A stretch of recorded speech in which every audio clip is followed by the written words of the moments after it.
Welcome to our channel. Today we how to backup JuiceBox charger configurations with myJuice. To backup your JuiceBox charger configurations using myJuiceNet, start by ensuring your JuiceBox is connected to your Wi-Fi network. Open the myJuiceNet app on your smartphone or tablet. Log into your myJuiceNet account with your credentials.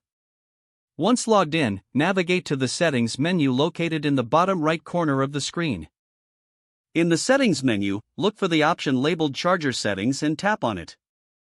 You will see a list of your charger configurations displayed on this screen. Select the specific JuiceBox charger configuration you want to backup. After selecting your configuration, locate the backup option, typically found at the bottom of the screen. Tap on the backup option to initiate the backup process. The app will prompt you to confirm the backup action, confirm to proceed. Wait for the backup process to complete. This may take a few moments. Once the backup is finished, you'll receive a notification confirming the successful backup. Make sure to check your email for a confirmation message regarding the backup. If you wish to view or manage your backups, return to the Settings menu. Select the option labeled Manage Backups to see all stored backups associated with your JuiceBox configurations. From here, you can choose to restore previous configurations if needed. That's it.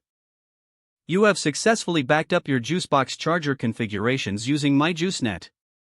If the page does not load, refresh the browser or try again in a private or incognito window. Make sure you are using the correct email address, then retype it carefully to avoid small typos. If your password is not accepted, use the reset option and create a new strong password you can remember. Check your spam folder for verification or security emails, then complete any requested confirmation steps. Enable two-factor authentication if available to improve account security and reduce unauthorized access risk. After signing in, review your profile details so your contact information and settings are accurate and current. If you see an error message, note it down and try again after restarting your device and internet connection. Log out when you finish, especially on shared devices, to keep your account and payment information secure. If the page does not load, refresh the browser or try again in a private or incognito window. Make sure you are using the correct email address, then retype it carefully to avoid small typos. Don't forget to like this video and subscribe to our channel for more step-by-step tech guides.